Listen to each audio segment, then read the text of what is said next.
आनंदवाडे। मी एका लातूरच्या खेड्यागावातला आहे। सर आमच्या घराकडे आले होते। सरांना माहिती आहे माझी परिस्थिती काय ती खरी ॲक्च्युअली सांगितली सरांनी। साधं पत्र्याचं घर आहे, अशा परिस्थितीतून मी आलेलो आहे। एक लहान भाऊ आहे, तो पण बँकेची तयारी करतो। मला बँकिंग बद्दल काही विशेष माहिती पण नव्हती, पण भाषण स्टार्ट करण्यापूर्वी मला संकल्प बद्दल एक बोलायचं आहे। संकल्प म्हणजे कसं आहे, आपण महाराष्ट्रात राहतो। महाराष्ट्र हे सर्वजण आपण पांडुरंगाचे भक्त आहोत, बरोबर आहे का? आणि पांडुरंग हे पंढरीमध्ये आहेत। तसंच संकल्प हे संभाजीनगरमध्ये आहे। आणि या संभाजीनगरच्या संकल्पमधले जे पांडुरंग आहेत ते म्हणजे आपले आकाश जाधव सर। याचं कारण एक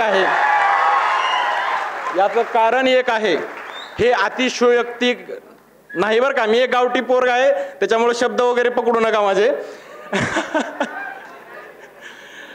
अतिशयोक्ती नाही ही, कारण माझ्यासारख्या गरीब पोरांना सुद्धा चांगल्या प्रकारे जवळ घेऊन सिलेक्शन पर्यंत पोहोचू शकतात ते आपल्यासाठी पांडुरंगच आहेत बरं का।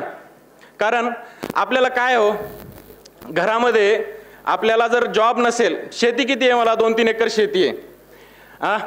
2-3 एकर शेतीमध्ये आम्ही दोघा भावांचा खर्च होईल का? तर जॉबची तर आवश्यकता होती। मग अशा परिस्थितीतल्या पोराला जर जॉब मिळू शकतो संकल्पमध्ये येऊन, तर आपल्यासाठी निश्चितच ते पांडुरंगा समानच आहेत बरं का। एवढं झालं। त्याच्यानंतर मी स्टार्ट केलं संकल्पमध्ये, बँकिंगची सुरुवात केली। सुरुवात करत असताना मला इंग्लिशमधलं ई पण येत नव्हतं बरं का। त्यावेळेस बाळासाहेब, अरे हसू नका रे, खरंच येत नव्हतं। त्यावेळेस बाळासाहेब बोडके सर होते। तिथून मग सुरुवात झाली हळूहळू 1-2 मार्क 4 मार्क अशापासून सुरुवात झाली होती। जे आता रडतात ना, 1-2 मार्क पडायला लागलेत, 5 मार्क पडायला लागले, 10 मार्क पडायला लागलेत 20 पैकी। अरे 10 मार्क खूप झाले आमच्यासाठी, तर 4-5 मार्कच पडले की, अरे 4 पडले होते गेल्या वेळेस, आता 5 पडलेले झाले असं होतं। मी काय हुशार पोरगा नाही। हे भाषण फक्त ॲव्हरेज आणि त्याच्या खालच्या पोरांसाठी चांगलं असेल, त्यांना कॉन्फिडन्स देईल। कारण माझ्यासारखा पोरगा होऊ शकतो तर टॉपर तर होणारच आहेत बरं का। ॲव्हरेज पोरगा आणि त्याच्या खालचे पोरं सुद्धा 100% होणार, कारण मी ॲव्हरेजपेक्षा सुद्धा खाली होतो। बॅक बेंचर, कॉलेजमध्ये सुद्धा बॅक बेंचर होतो मी, आणि इथं क्लासला आल्यावर पण बॅक बेंचर, कारण कळतच नव्हतं काही स्टार्टिंगला। तर एवढे मोठे सिलेक्शन हे एकाच वर्षामध्ये झालेले आहेत बरं का। आणि त्यानंतर ज्यावेळेस 18 मध्ये सुरुवात केली होती, AFOचा इंटरव्ह्यू दिला। AFOचा इंटरव्ह्यू देत असताना डोक्यात हवा घुसली होती। त्यावेळेस गावाकडच्या पोरांचं तसंच असतंय की बाबा कशात काही सिलेक्शन प्री निघाली की लगेच भारी वाटते की आता मेन्स 100% निघणार, पण मेन्स निघतच नाही। मग परत सुरुवात करायची प्रीपासून, असं होतं माझं तर। पण मेन्स दिली, इंटरव्ह्यू दिला, मग तर काय डोक्यात त्यावेळेस ॲग्रीचे पोरं होते बरं का। पण इंटरव्ह्यूला जाणं म्हणजे पहिल्या अटेम्प्टमध्ये लई भारी वाटायचं, कारण 4-4 अटेम्प्ट देऊन पोरं इथं होते। मग आपण फर्स्ट अटेम्प्टलाच इंटरव्ह्यूला गेलो, आपल्यासारखं कोण आहे असं वाटायचं। पण झालं नाही सिलेक्शन, मग परत टेन्शन, डिप्रेशन फक्त 1 दिवसाचंच राहायचं मला। त्याच्यानंतर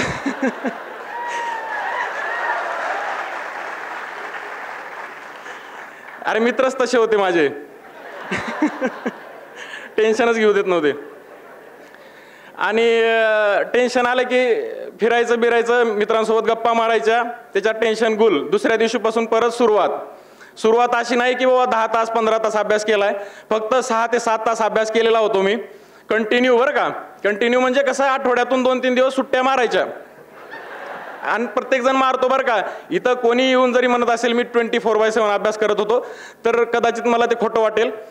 आणि मी अशा पोरांसोबत पण राहिलो जे टॉपर होते माझ्यासोबत, ते सुद्धा 7-8 तास 10 तास अभ्यास करून व्यवस्थितरित्या चांगल्या फर्स्ट अटेम्प्टमध्ये काढले। जसं की माझा मित्र आहे, ज्युनियर होता गावाकडचाच, पहिल्या म्हणजे माझ्या अगोदर तो लागला, ज्युनियर होता तो माझा, त्याला मी इकडं आणलं बोलवून, आणि त्यानं अरे 6 महिने बरं का, 6 महिन्यात पण लागू शकतो। त्याचं उत्तम उदाहरण आहे राजेश पवार सरांची भेट घालून दिलं होतं मी। युनियन बँकेत क्लर्क आहे, आणि क्लर्कची पोस्ट किती चांगली असू शकते मला तिथं गेल्यावर कळालं मुंबईमध्ये, कारण त्याचं ते कुठल्या तरी बीचच्या बाजूला ब्रँच होती युनियन बँकेची। मी म्हटलं तुझी जिंदगी आहे बाबा, मी तर काय गावाकडंच आहे आता। मग सुरुवात केली बँकेची।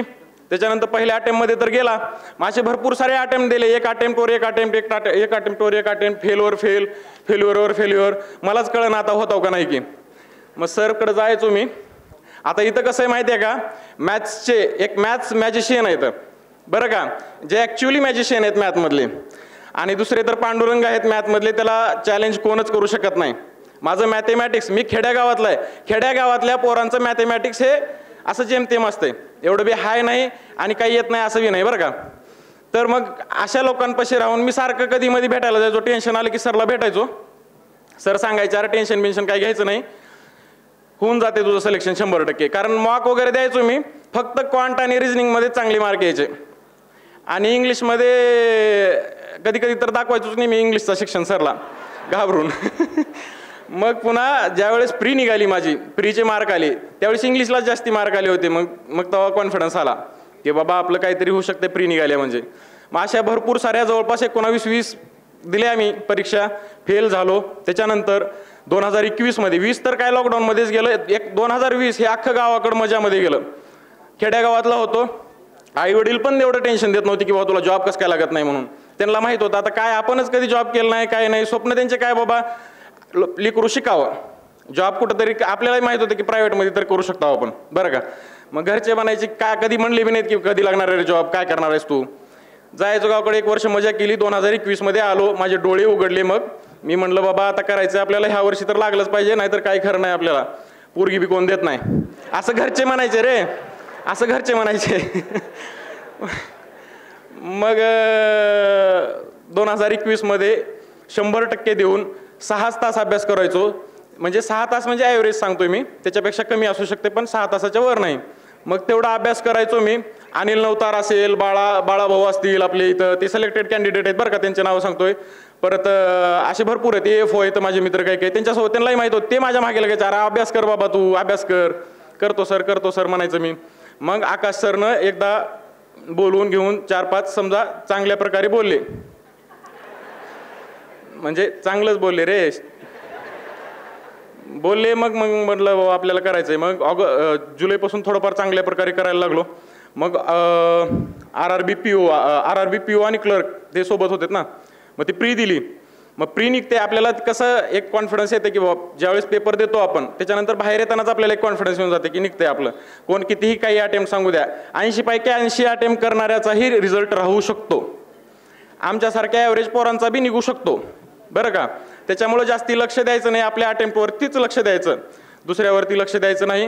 ह्याचं कारण हे की दुसऱ्याचे जर अटेम्प्ट आपण ऐकले तर फक्त टेन्शन येतं, बाकी काय उत्साह काही येत नाही बरं का. दुसरा सिलेक्ट झाला हे फक्त तोंडावर आनंद असतो त्याचा, मनात आनंद बिलकुल नसतो कुणाच्याच.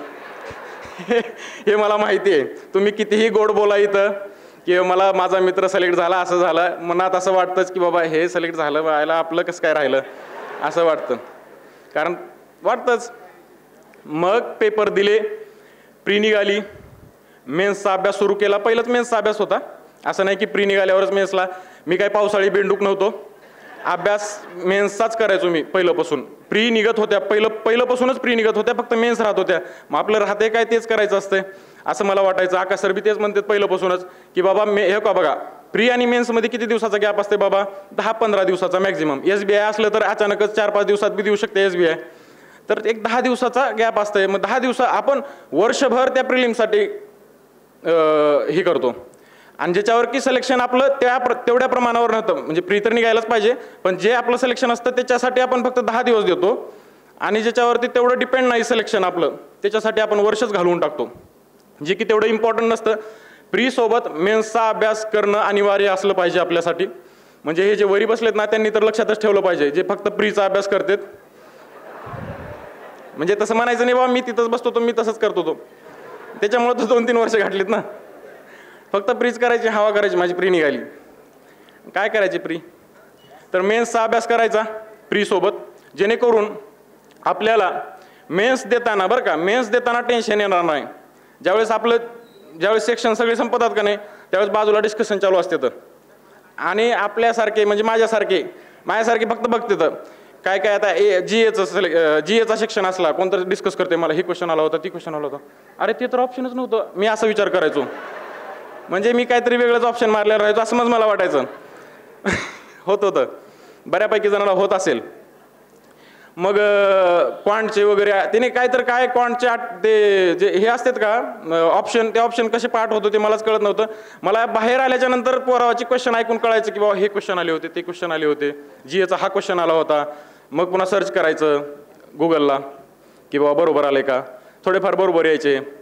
मग जीएला काय झालं होतं 2021 जीए प्रॉम्प्टली केलं होतं. आकाश सरनी सांगितलं होतं बरं का, मी जास्ती तर जास्ती आकाश सरला फॉलो करायचो, मी मंथली सेशन बघायचो त्यावेळेस. तर ते तेवढं इंटरनेट नव्हतं पण ॲक्च्युअल जाऊन भेटायचो.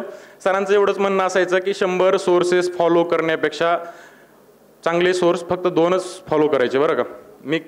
मी पहिलं काय, आता एक समजा अफेअर्स क्लाउड एक नाव घेतलं समजा, अफेअर्स क्लाउड एवढी मोठी मंथलीचं ते पुस्तक निघायचं त्याचं, जी की माझ्यासारख्याला अभ्यास करायला, मी 6 तास अभ्यास करण्याला एवढं मोठं पुस्तक कसं पार होईल बरं महिन्याचं. आपल्याला 6 महिन्याचं वाचायचं होतं. म्हणजे 6 महिन्यात जर सिलेक्शन होत असलं तर मला तर 2-2 वर्ष लागले. म्हणजे 2-2 वर्षाची असली कसली पुस्तकं वाचणार मी. मग मी काय ठरवलं, असे बारके जे असतात तर तेच वाचायचं. किती काय त्यातून किती काय ना बाबा.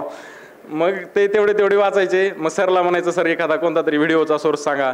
मग त्याने म्हणायचे, मग काहीतरी सांगायचे, ते सांगितलं की मग ते ऐकायचं आपण थोडंफार ते करायचं. मग तसं केलो मी का असं उगाच बिनाकामाचं विचारायला कधी जात नव्हतो सरकडं. म्हणजे उठलं की चला काहीतरी भेटायचं म्हणून असलं कधी जात नव्हतो. जेन्युइन जो डाऊट आहे आपल्याला काय प्रॉब्लेम यायला लागलाय, असं एखादा प्रॉब्लेममध्ये डाऊट आला आणि ते घेऊन गेलं सर हे कसं सोडवायचं असलं करायचं नाही. मी सरला ॲक्च्युअल काय प्रॉब्लेम आहे, मॅथचे काय रे गणित आपण सरनं शिकवलेले तेच आपण सॉल्व्ह करू शकणार आहोत, डबल काही सांगू शकणार आहेत का. तर आपल्याला काय बाबा जीएमध्ये काय प्रॉब्लेम यायला लागला, ॲक्च्युअली काय सोर्स फॉलो करायचे. क्वांटमध्ये आपल्याला जर कमी मार्क यायला लागलेत तर आपलं ॲनालिसिस कुठं चुकायला लागलं, आपण ॲनालिसिस जे करतो. आता मॉक टेस्टचं कसं असतंय, बऱ्यापैकी पोरं आता म्हणजे मला असं भाषण करण्याची सवय नाही बरं का, म्हणजे असं काहीतरी ऑर्गनाइज पद्धतीनं बोलतोय असं नाही. आता जे येईल ते माझ्या मनात ते बोलतोय मी. समजा आता जे मॉक टेस्ट देतो आपण, मी खालच्या पोरांना संबोधून काहीच बोलत नाही बरं का, कारण हे माझ्यापेक्षा मातब्बर पोर येतं त्याच्यामुळे फक्त आपले. तर जे मॉक टेस्ट असतात ते जेन्युइनली देत जावा. मॉक टेस्ट जेन्युइनली द्यायचं बरं का. असं काहीतरी कुणाचं तरी बघून काहीतरी अटेम्प्ट करायचं, ABCD मारून टाकायचे, हो का बघा मला 99% आलं आहे, ते कोण विचारणार नाही तुम्हाला. ॲक्च्युअल एक्झाममधले ते आपल्या मनाला माहीत असते की काय केलो आहे आपण. त्याच्यामुळं जेन्युइनली 10 मार्क येऊ द्या, 50% येऊ द्या, किती येऊ द्या, पण जेन्युइनली द्यायचं. मी असे बऱ्यापैकी पोरं पाहिलेत जे की बिना कामाचं काहीतरी करायचं म्हणून करतात. तर हे असं आहे, तुम्हाला थोडं बोर होईल. त्यानंतर माझं सिलेक्शन कशामध्ये झालं ते सांगितलं ना, ते RRB PO, RRB क्लर्क, परत SBI क्लर्क, FCI. परत मी लास्ट टाईमला आता सरनं जसं म्हणले की मी अभ्यासच बंद केला होता. वेळामावशी असते आमच्याकडं लातूरला. सिलेक्शन झालं, मी जवळपास 1 महिना अगोदरच निघून गेलो. मी SBI क्लर्कचं सिलेक्शन झाल्यावर निघून गेलो मी. आणि 1 जानेवारीला ते RRB PO आणि क्लर्कचा रिझल्ट राहत आहे. मला एक 100% खात्री होती की एक तरी रिझल्ट येणार आहे त्याच्यातला, आणि आपल्याला त्याच्यातलं जॉईन करायचं एक का होईना, SBI क्लर्क असून सुद्धा. कारण गावाकडचा पोरगा गावाकडेच राहायचं होतं मला, कारण परिस्थिती तशी नव्हती की बाहेर कुठेतरी राहावं आपण जाऊन. तर RRB POचा रिझल्ट आला, क्लर्कचा रिझल्ट आला 1 तारखेला. 2 तारखेला काहीतरी SBI क्लर्कची मेन्स होती. सरनं फोन केले होते अगोदरच, SBI POची मेन्स द्यायला आहे. माझं सरला उत्तर असं होतं की बाबा सर वेळामावशी आहे, येऊ देण्यात गेल्यात घरचे. मग सरनं म्हणले अरे का पागल झाला का काय. मी सरला दुसऱ्या दिवशीपासून कॉलेज करायचं बंद केलो, दिलीच नाही SBIची. मग पुन्हा मला परत डोळे उघडले, अरे काय इथं म्हणलं. परत RBI असिस्टंटसाठी तयारी करायच्या, मग घरच्यावाला सांगून आलो इकडं परत. आणि मी RBI असिस्टंटला एकही मार्काचा अभ्यास न करता बरं का, कारण तिथून मग भरपूर मोठा गॅप पडलता, सरलाही माहिती आहे. एकही मार्काचा अभ्यास न करता प्री निघाली. असंच प्री निघाली. आता ती प्री कशी निघाली, इथं दिलो, मी गावाकडे गेलो परत. आणि गावाकडे गेल्यावर ते रिझल्ट होता तर फक्त देवाचंच नाव घ्यायचं, बाबा देवा देवा निघू दे, देवा देवा निघू दे, देवा देवा निघू दे. ते निघाली देवाच्याच कृपेने निघाली, कारण अभ्यासच नव्हता. मग मेन्स दिली, मेन्ससुद्धा निघाली. त्याच्यानंतर LPT दिली. त्याच्यानंतर काही रिझल्ट आला नाही फायनल. मग म्हणलं बाबा आपलं संपलंय, पश्चाताप झाला फक्त. पण आता मस्त व्यवस्थित चालू आहे. RRB PO आहे, पानगावला ब्रँच आहे, रेणापूर तालुक्यात, म्हणजे गावाच्या जवळून जवळपास 80-90 किलोमीटर आहे. तर व्यवस्थित चालू आहे. ह्याच्यासाठी सांगतोय की मी ग्रामीण बँक इतकी चांगली आहे की बरं आपलं फोकस असलं पाहिजे ग्रामीण भागातल्या पोरांचं. आणि हे का बघा, गव्हर्नमेंट बँकेतच यायचं आहे असं काही तुम्ही हे घेऊ नका बरं का मनात. का बरं सांगतोय, जरी ICICI तुम्हाला समजा इकडच्या जरी एक्झाम क्रॅक होत नसतील, ICICI, Axis, येस बँक काय असेल ती जॉईन करा, वेळ वाया न घालवता बरं का. का बरं म्हणतोय माहिती आहे का, माझे 2-4 मित्र आहेत आता, परशुराम पठाडे असेल, रामदास जाधव असतील, आता ह्यांनी ICICI, एकानं ICICI जॉईन केली ती, एकानं ॲक्सिस जॉईन केली ती बरं का, 3-4 वर्षापूर्वी 2019 मध्ये. एक जण महाराष्ट्र म्हणजे बँक ऑफ महाराष्ट्रामध्ये स्केल 2 पदावर आहे. बँक ऑफ महाराष्ट्रामध्ये स्केल 2 पदावर आहे. 2-3 वर्षामध्ये बँकेत म्हणजे ॲक्च्युअल गव्हर्नमेंट बँकेत असणारा सुद्धा होत नाही स्केल 2, स्केल 1चा स्केल 2. तो बाहेरून स्केल 2 झाला. आता रामदास जाधवचं जे आमचे सिनियर आहेत त्यांनी सुद्धा इकडे ॲक्सिसमध्ये होते, भरपूर ताण तणाव सहन केला बरं का त्यांनी 2-3 वर्ष, पण आज ते SBI मध्ये CBO आहेत. म्हणजे अशी कोणती बँक नाही की ती कमी आहे आणि कोणती बँक अशी नाही की ती जास्त आहे. त्याच्यामुळे आपण जिथं आहे ते प्रामाणिकपणे करायचं आणि आपलं काय देव भलं करणार आहे 100%. आकाश सरवर विश्वास ठेवायचा, मंथली सेशन बघायचे, ते फॉलो करायचे. जर तुम्ही मनातून फॉलो केले तर 100% सिलेक्शन होईल. धन्यवाद, थँक्यू.